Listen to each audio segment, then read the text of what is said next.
Cuando lo hace abajo lo hace bastante bien. Buena izquierda. Puso en malas condiciones al japonés. Parece que va a caer. Es cuestión de tiempo. Ya le trae la cabeza de norte a sur, Julio. Y a ver si no cae. Isa sa pinakamalakas na Meksikano ngayon ay si Luis Pantera Neri, ang kaisa-isang boksingero na nagpabagsak kay Naoya Inoue, at tila ba makakalaban na ito ng ating pambato na si Cuadro Alas Janrel Casimero. Magandang laban talaga ito dahil hindi basta-basta ang boksingero na Mexicanong ito. Narito ang highlights na mga laban nito.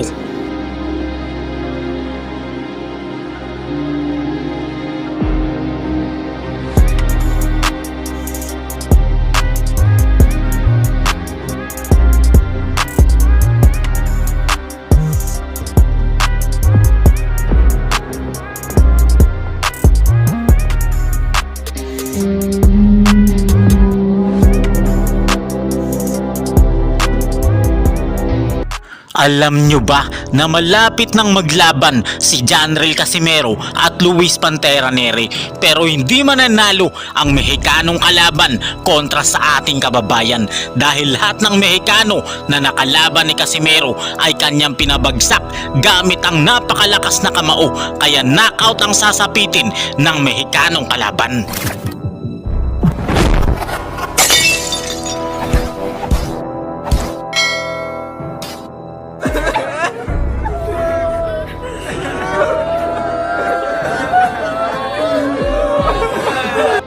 Paano pinasuko ni Cuadro Alas Janrel Casimero ang buong bansang Mexico nang talunin nito ang lahat ng Meksikano na nakalaban ng ating boksingero? Casemiro is no joke, he's a real killer. Ang bansang Mexico ay kilala sa buong mundo sa pagkakaroon nito ng magagaling, matatapang at di-kalibreng boksingero, at ang bansang Pilipinas naman ang naging katapat nito na kontrapelo. Noong namayagpag si Manny Pacquiao sa international boxing, halos naubos ang magagaling na boksingero ng bansang Mexico. Pero nang matapos ang kanyang era at karera, ay tila ba may pumalit sa kanya, si Cuadro Alas Janrel Casimero. Ang tinaguri ang angas ng Pinas. Ang lahat ng mga nakalaban na Meksikano ay kanyang tinalo. Lahat ng mga ito ay bumagsak sa kanyang kamao.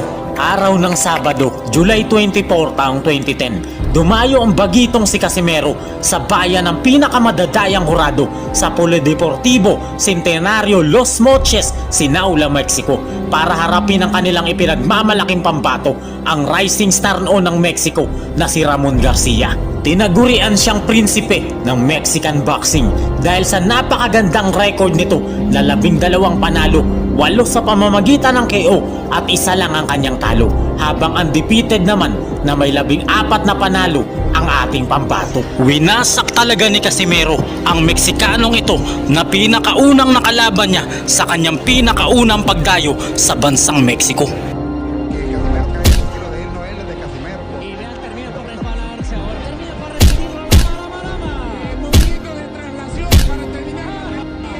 Ang pinakaunang Meksikano na winasak ni Casimero. Dahil sa Meksikanong ito, natuto ang tinaguri ang pinakamaangas na boksingero ng Pinas na kailangan talagang patulugin ang kalaban kapag siya ay dumadayo sa laban. Dahil kahindik-hindik na dayaan ang ginawa sa ating kababayan.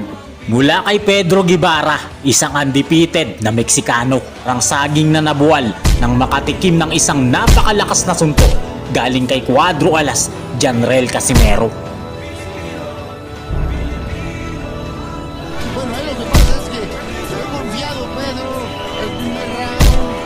Felipe Salguero ang nagpahirap kay Nietes na Mexicano. Pero noong makaharap niya si Cuadro Alas Janrel Casimero, kahit gaano siya katibay, ay para siyang saging na natumba at nagmistulang lantang gulay pagkatapos makatikim na mga mabibigat at malalakas na suntok mula kay Cuadro Alas Janrel Casimero. Kukolektahin yung kanyang weights. Ang ganda! Tingnan mo, oh! Nakatayo pa sa galing doon. Jose Pets, malakas at matangkad na Meksikano sa featherweight division. Ngunit baliwala ang laki at tangkad at kahit gaano kapakalakas kay Cuadro Alas Janrel Casimero. Dahil sa loob lamang ng round 2, bagsak ang Meksikano. Ricardo Espinosa Franco Ang Hindo, ang pinakamalakas daw na Meksikanong boksingero, ay inakalang kayang tapusin si Cuadro Alas, Janrel Casimero. Pero ang mandirigmang Indianong ito ay pinaglaruan lang at winasak lang po ng ating pambato.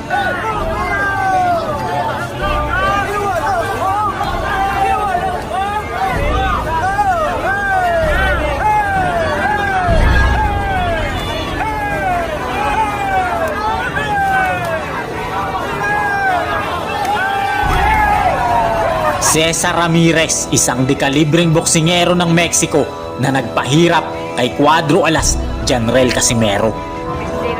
Oh, down, it's down, it's down. And I think it's out. It's over. That's it. Oh, what a Well, we knew he was out.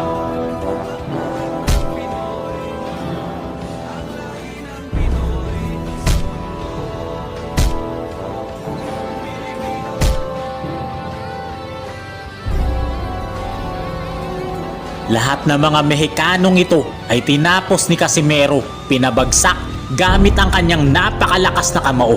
Pero ang pinakamatindi sa lahat ay si Armando Santos, ang tinaguriang Cobra King ng Mexico dahil sa kanyang makamandag na kamao. At take note mga kaibigan, dahil sa husay nito, ito ay alaga ni Oscar De La Hoya sa Golden Boy Promotion. Ito sana yung boksingero na magiging superstar, susunod na muka ng boxing sa bansang Mexico, bago tinapos at winasak ni Cuadro Alas, Janrel Casimero. Sa galing ng boksingerong ito mga kaibigan, pinapabagsak nito ang mga halimaw na kanya makatapat. Malakobra ang kamandag ng kanyang kamao, kaya hinangaan siya at sikat na sikat sa mga diwatang ringer ng boksingero. Araw ng Sabado, December 13, taong 2014. Dumayo ang ating kababayan na si Cuadro Alas, Janrel Casimero sa balwarte ng kalaban sa Salon Las Palmas, Nuevo Leon, Mexico, upang harapin ang bata ni Oscar De La Hoya dito, ang makamandag ng Cobra ng Mexico na si Armando Santos.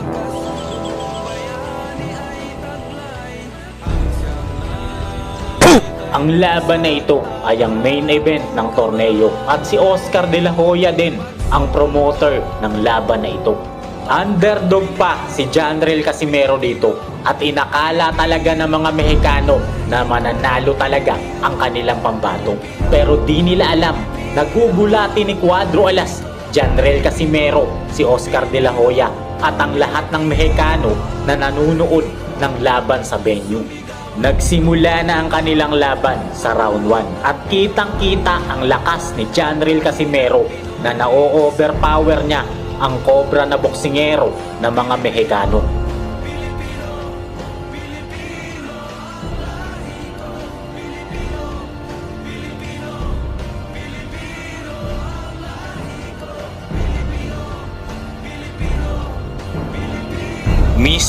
Mismatch talagang laban dito dahil napakalakas at napakagaling ni Cuadro Alas, Janrel Casimero.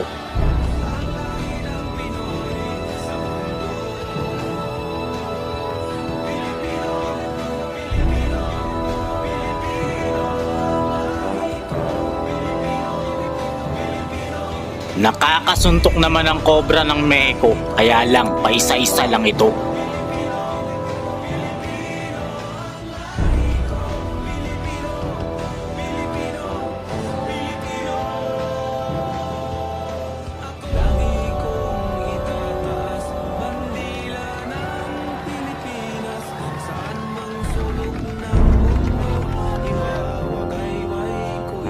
Halatang halata dito ang pagkakaiba ng katawan ng dalawang boksingero. Napakalaki ni Armando Santos na Cobra ng Mexico, habang payat naman si Cuadro Alas na ating pambato. Pero mas madiin pa rin talaga ang mga suntok ni Janrel Casimero.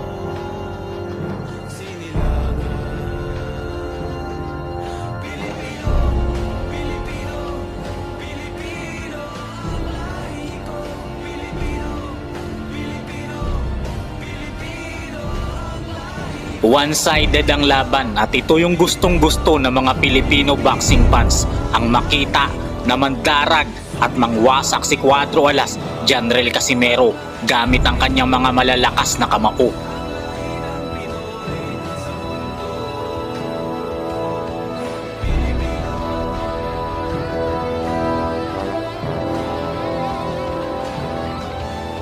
Hindi naman basta-basta nagpapatalo ang Cobra ng Mexico at pinapakita na rin na kaya niyang manalo laban kay Cuadro Alas Janrel Casimero.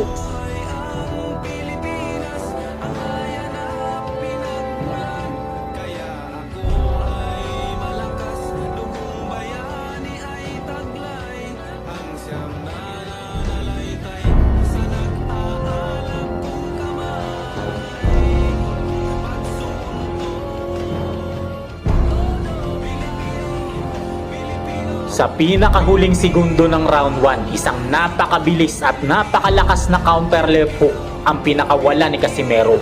Parang saging na nabuwal ang Cobra ng Mexico.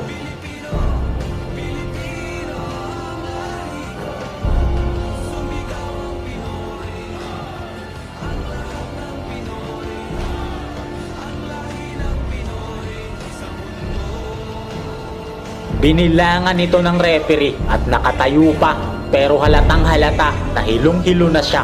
Tumunog na ang bell kaya nakaligtas pa ang Cobra. Sa round 2, parang bombang sumabog si Cuadro Alas Janrel Casimero. Nagpakawala ng kaliwat kanang suntok na muling nagpatumba sa Cobra ng Mexico. Binilangan siya ng referee, pero ang makamandag na Cobra na si Armando Santos ay hindi na nagawang makatayo pa sa bilang ng referee. Iyak ang kanyang pamilya, lalong-lalo na si Oscar de la Hoya sa mapait na sinapit na pagkatalo niya sa ating bida. Si Cuadro Alas Janrel Casimero na kaya ang katapat ng mga Mexicano at ng magagaling na Hapon na boksingero at muling magtataas ng karangalan at bandila ng mga Pilipino. Huwag kang mahiyang magkomento.